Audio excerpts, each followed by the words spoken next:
The elevator opens directly into the restaurant. There is no lobby, no waiting area, no sign on the street below. KIYOMI exists only for those who know, and those who can afford the 6-month waiting list. Reclaimed hinoki wood panels frame floor-to-ceiling windows overlooking Central Park. Each table sits in its own architectural alcove, separated by hand-painted shoji screens depicting scenes from the Tale of Genji. The air carries notes of yuzu and cedar. Silence here is currency. Yuki Tanaka, 24, moves between tables with practiced invisibility. Her black uniform, identical to the other servers, transforms her into a shadow against the dark wood. She carries a lacquered tray with the precision of someone who has done this 10,000 times. But her eyes tell another story. As she passes a private dining alcove, she catches a fragment of conversation. 2 hedge fund managers discussing a merger and what they believe is code. Her lips tighten almost imperceptibly. The code is embarrassingly simple. She learned more sophisticated communication systems in her father's study when she was 12. Yuki V.O. My father was Dr. Hiroshi Tanaka, professor of Japanese linguistics at Waseda University, author of 14 books, the foremost living expert on classical Japanese poetry and the evolution of honorific language systems across 8 centuries. Yuki enters the kitchen, placing her tray on the counter. For a moment, she pauses, her hand resting on the cool steel surface. Yuki V.O. He died 18 months ago. The cancer took 3 years to kill him, but only 6 months to bankrupt us. American hospitals don't accept genius as payment. She pulls out her phone, checking the screen. A notification from a student loan servicer, another from her mother's care facility. The numbers blur together: $287,000 in medical debt, $94,000 in student loans for a PhD she never finished, $1,400 per month to keep her mother in memory care. Marco, 50s, the floor manager, snaps his fingers. Marco, Yuki, table 14, VIP arrival, the Whitmore party. Yuki slides her phone away, her face becoming the mask again. Yuki, of course. Yuki V.O. I hold a master's degree in Japanese linguistics from Columbia.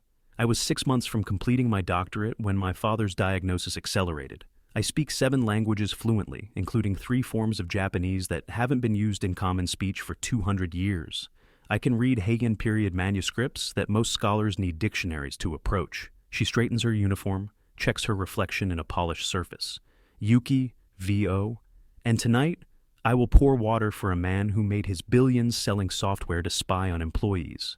Tonight, I am invisible. Tonight, I am no one. Marcus Whitmore, 42, enters the alcove like a man who has never waited for anything in his life. His suit costs more than Yuki earns in 3 months. His watch costs more than her mother's care for a year. He moves with the careless confidence of someone who has never been told no, or if told, has never had to listen. Behind him, Victoria Chase, 35, follows with the measured elegance of old money meeting new. Her pearl earrings are understated. Her judgment is not.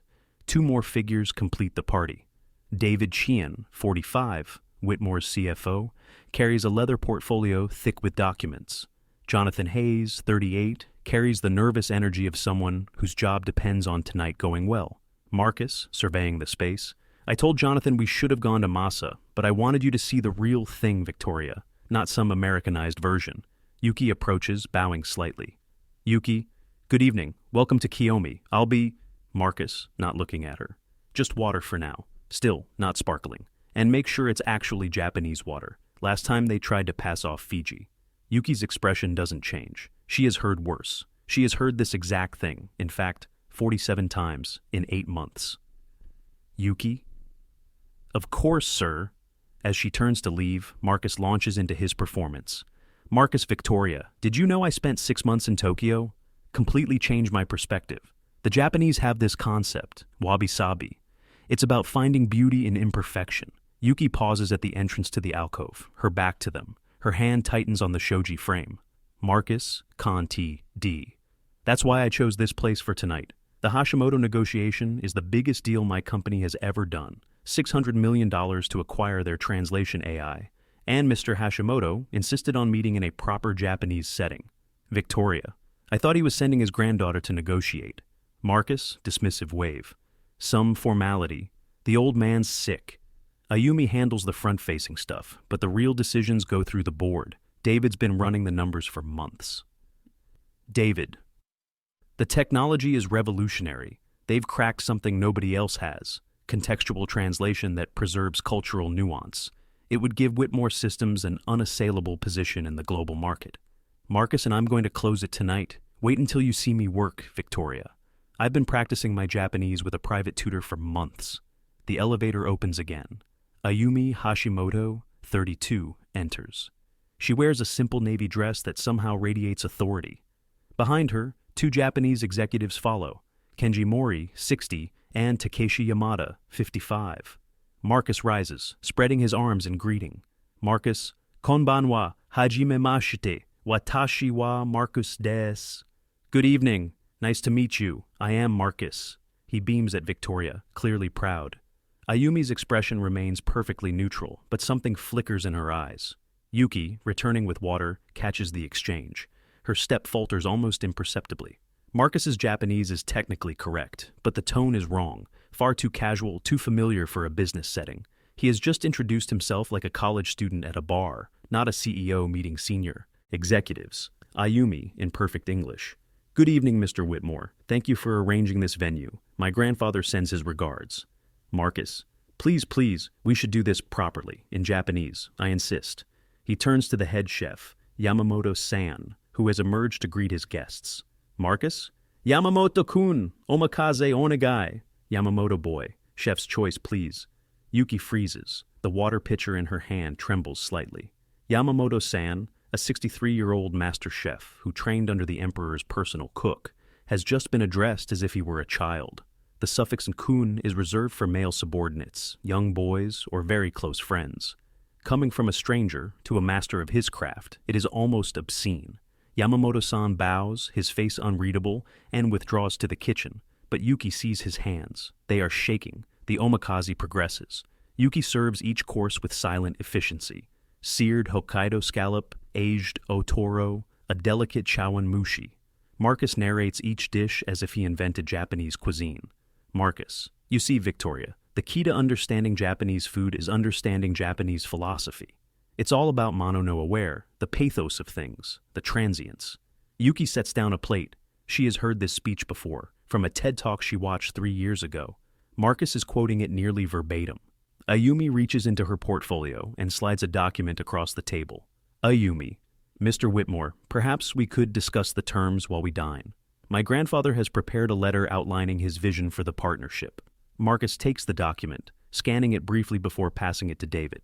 Marcus, of course, but let's not rush. The Japanese never rush. Isn't that right, Miss Hashimoto? He turns to Kenji and Takeshi, who have remained silent throughout dinner. Marcus, Kono keiyaku wa totemo, ii desu ne, okane ga takusan. This contract is very good, right? Lots of money.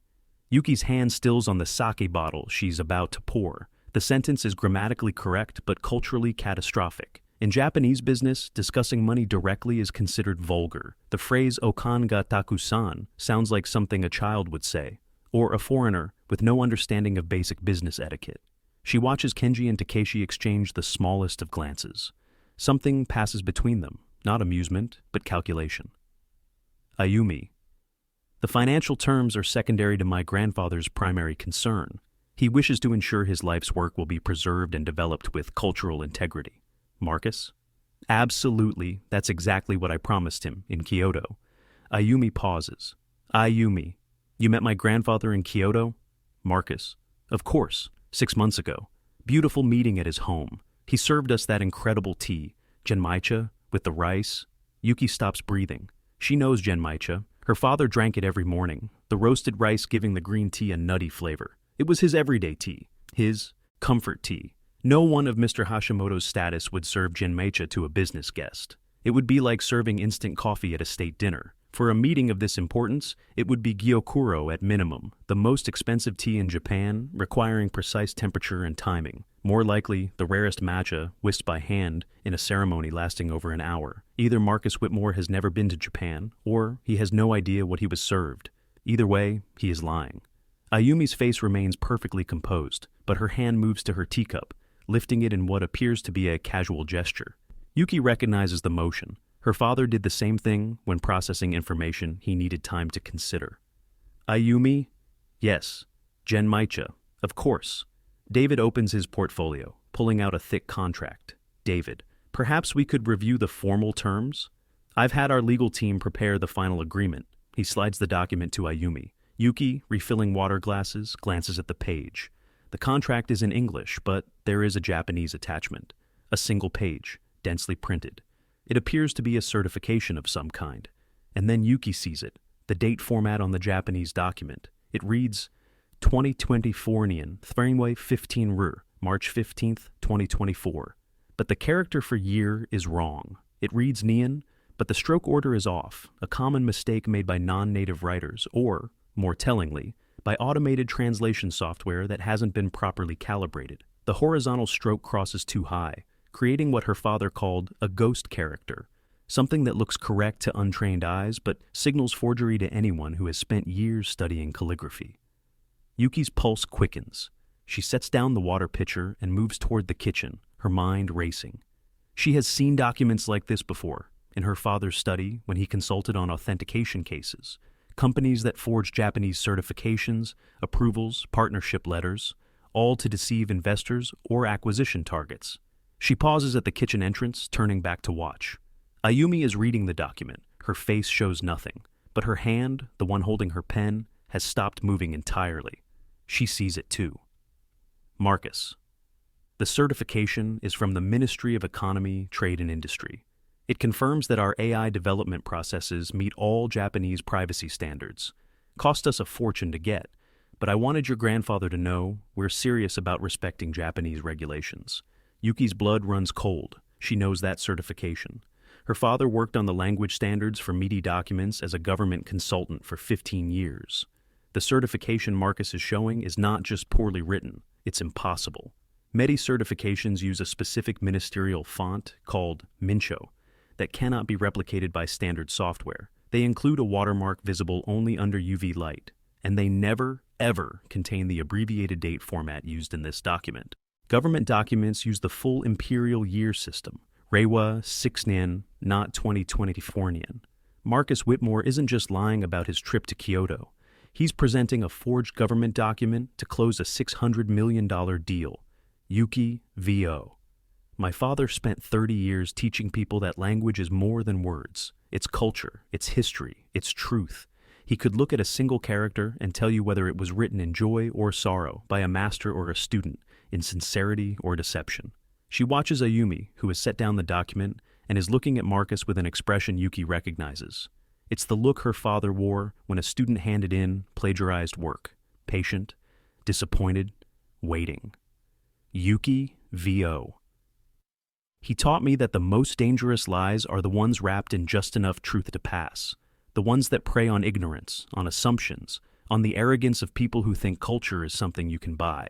Marcus is still talking, explaining the technical specifications of his surveillance software, how it will integrate with Hashimoto's translation AI to create, in his words, the most comprehensive linguistic analysis system in the world.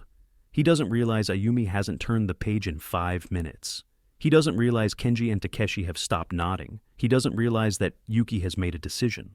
Yuki approaches the table with a fresh pot of tea. Her hands are steady. Her heart is not. She has spent 18 months being invisible. 18 months of more water, please, and no, not that sake, the other one. And does she even speak English?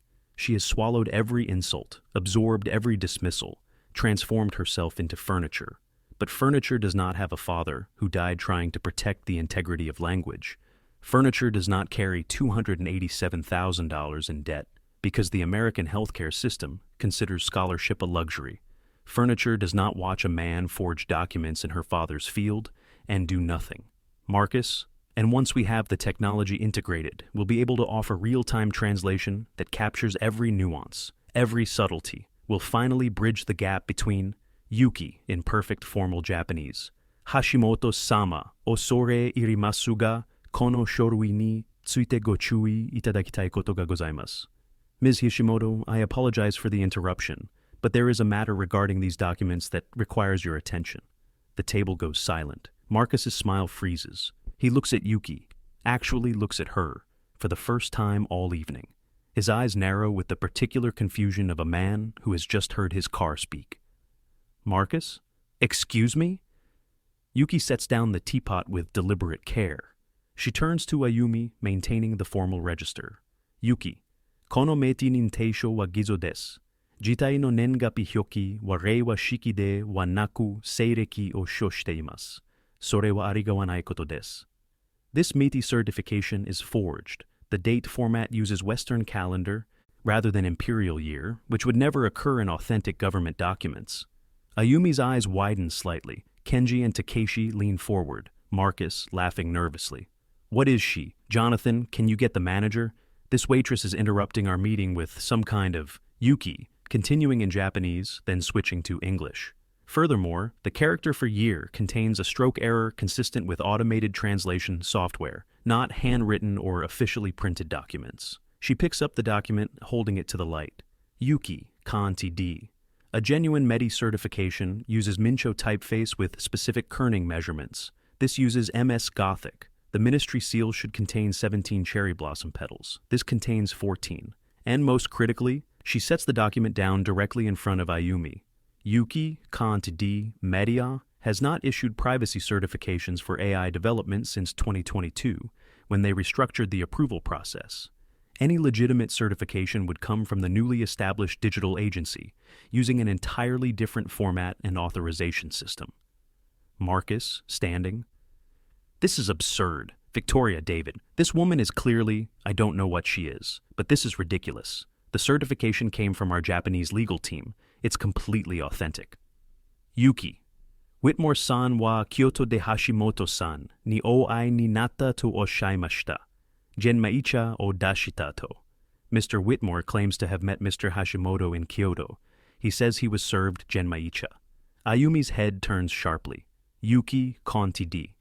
Genmaicha is an everyday tea, working class, comfort food. Your grandfather, Ms. Hashimoto, is the founder of a $600 million company and the heir to a 300-year tea ceremony tradition. He would no more serve genmaicha to a business partner than the Queen of England would serve instant coffee. Victoria turns to Marcus, her expression shifting. Victoria Marcus. What is she talking about? Marcus. She's a waitress. She doesn't know. I met with Hashimoto. I was there. Jonathan was there. Jonathan, tell them. Jonathan's face has gone white. He says nothing. Yuki. Mori-sen, Yamada-sen, kono kaigi de Whitmore. Sen ga tsukata keigo no reberu wa ikega deshitaka? Mr. Mori, Mr. Yamada. What did you think of the level of honorific language Mr. Whitmore used in this meeting? Kenji and Takeshi exchange a look. For the first time, Kenji speaks. Kenji. Ryori ni hakunu o tsuketa no wa hidoi shitsure de shita. His use of kun to address the chef was profoundly disrespectful. Takeshi. Sore ni okane ga takasan to yu kotoba wa shinjirarenai. And the phrase lots of money was unbelievable. Marcus, increasingly desperate. I don't understand what you're saying. Speak English. Yuki. They're saying that a man who spent 6 months in Japan and studied with a private tutor would know that calling a master chef kun is the equivalent of patting him on the head like a child. They're saying that anyone who has conducted business in Japan would know that discussing money directly is considered vulgar and unprofessional. She steps closer to Marcus, her voice dropping. Yuki, Kanti D. They're saying, Mr. Whitmore, that you are a fraud. Marcus's face goes purple. He lunges for the document. Marcus, this is slander. I'll have your job. I'll have this restaurant shut down. Ayumi, quietly in English. My grandfather has been in Osaka for the past 2 years. He hasn't traveled to Kyoto since his stroke. The room goes still. Ayumi, Kanti D. He has never met you, Mr. Whitmore. He has never served you tea. And he has certainly never given you permission to use his life's work to integrate with surveillance software designed to spy on employees. She stands, her 2 colleagues rising with her. Ayumi, Kanti D. We came here tonight because we wanted to believe you were different from the others, that your interest in our technology was genuine, that your respect for Japanese culture was real. She picks up the forged document. My Ayumi, Kanti D. Instead, you couldn't even be bothered to learn how to say good evening properly. Victoria stands, her pearls catching the light. Victoria. Marcus, I need to understand something. Did you forge a government document to close this deal? Marcus. Victoria, listen to me. Victoria, did you lie about meeting with Mr. Hashimoto? Marcus. It was a business strategy. Everyone embellishes. Victoria. I was going to invest $50 million in this acquisition, Marcus. My family's foundation was going to fund the cultural preservation component based on your assurances about the Japanese partnership. David, quietly. Marcus, we need to talk to legal. If this certification is actually forged, we have exposure under... Marcus, spinning toward Jonathan. You said the document would pass. You said it was perfect. Jonathan's silence is answer enough. Ayumi, kono jiken wa wagasha no bengoshi ni hokoku shimasu. We will be reporting this incident to our legal counsel. She bows to Yuki, a deep, formal bow of genuine respect. Ayumi, koen td. Arigatu gozaimashita. Anata no yuki ni kansha shimasu. Thank you. We are grateful for your courage. The Hashimoto party exits. The shoji screen slides closed behind them with a whisper. Marcus stands in the center of the room, his $600 million deal evaporating like morning mist. Victoria, gathering her things. I'll be calling my attorney in the morning, Marcus. You might want to do the same. She pauses at the alcove entrance, turning back to look at Yuki. Victoria, san td. What's your name? Yuki Tanaka.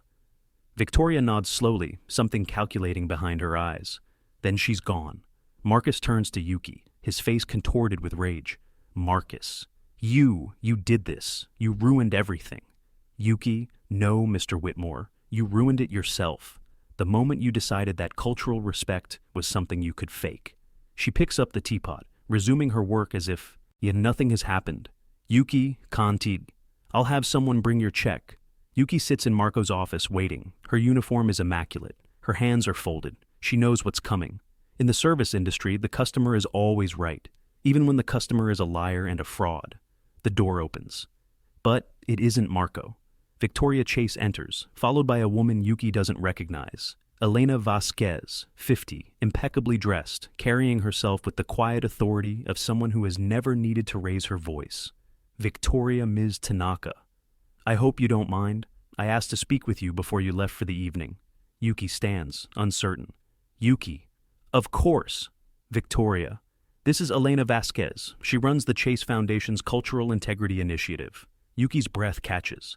The Chase Foundation, one of the largest philanthropic organizations in the world. Their Cultural Integrity Initiative funded authentication programs, heritage preservation, and anti-fraud investigations across 3 continents. Elena, what you did out there was remarkable. The level of detail in your analysis, the stroke order, the date format, the ministerial font specifications. May I ask how you knew all of that? Yuki is quiet for a moment. Yuki, my father, Dr. Hiroshi Tanaka. Elena's expression shifts. Elena, the linguist, the Waseda professor. Yuki, you know his work? Elena, his book on honorific evolution is required reading in our training program. We've used his authentication methods to expose fraudulent documents in 6 different countries. Victoria steps closer. Victoria, Ms. Tanaka, Yuki, may I call you Yuki? I need to ask you something personal. Why are you working here? Yuki meets her eyes. Yuki, my father was sick for 3 years. The treatment wasn't covered. When he died, my mother's dementia had already advanced. I had to leave my doctoral program to manage his affairs, pay the debts, find care for her. She gestures around the small office. Yuki, kan td. This job has flexible hours. It pays the bills. Or some of them. Victoria. You have a master's from Columbia. You were 6 months from a doctorate. You speak 7 languages. And you're serving water to men who can't tell Genmaicha from Gyokuro. Yuki expertise doesn't pay hospital bills, Ms. Chase. Victoria. No. But what if it could? Victoria sits down across from Yuki, her posture shifting from socialite to businesswoman. Victoria. What Marcus tried to do tonight happens more often than you'd think. Foreign companies forge documents. They fake cultural credentials. They exploit the assumption that Western executives won't catch the details. Alina, we estimate that cultural document fraud costs legitimate businesses over $2 billion annually. Treaties have been signed based on forged translations. Acquisitions have been completed using fabricated certifications. Victoria. The Chase Foundation is launching a new initiative. We're calling it the Linguistic Integrity Project. We need someone to lead the Asian Authentication Division. She pauses, letting the words land. Victoria, Kon TD. Someone with native fluency in Japanese. Someone with academic credentials in linguistics. Someone who can spot a forged character from across a room. Yuki stares at her. Yuki, you're offering me a job? Victoria, I'm offering you a department, full authority over authentication protocols for Japanese, Korean, and Chinese documentation, a team of analysts, a travel budget, and a starting salary of $350,000. The number hangs in the air like a held breath. Yuki's mind races. That salary would cover her mother's care. It would eliminate her debt in 3 years. It would let her breathe for the first time since her father's diagnosis. Yuki, why me? You've never seen my work. You don't know my qualifications beyond what I demonstrated tonight. Victoria, I know you identified a forged government document in less than 30 seconds while carrying a tea tray. I know you have the courage to speak up in a room full of powerful men who wanted you to be invisible. And I know you're the daughter of one of the greatest linguistic minds of the last 50 years. She leans forward. Victoria, Kontidi, what I saw tonight wasn't training, Yuki. It was instinct. It was inheritance. It was everything your father taught you, weaponized in a single moment of truth. Yuki is silent for a long moment. Then, Yuki, I have conditions. Victoria, smiling. I expected nothing less. Yuki, full decision-making authority on authentication standards, no political interference, no pressure to approve documents for diplomatic convenience. Victoria, agreed? Yuki and I want to establish a scholarship fund for students from disadvantaged backgrounds pursuing linguistic studies, named after my father. Victoria's expression softens. Victoria, the Hiroshi Tanaka Memorial Scholarship. The foundation will match your contribution for the first 5 years. Yuki stands. For the first time in 18 months, her shoulders are straight, her eyes are clear. Yuki, then we have a deal, Ms. Chase. Victoria extends her hand. Victoria, welcome to the foundation, Dr. Tanaka. Yuki pauses at the title. Yuki, Victoria. The foundation has partnerships with 12 universities. I expect you'll find time to complete it, if you want. Yuki takes her hand. Yuki, yoroshiku onegai shimasu. I look forward to working with you. Victoria doesn't understand the words, but she understands the bow,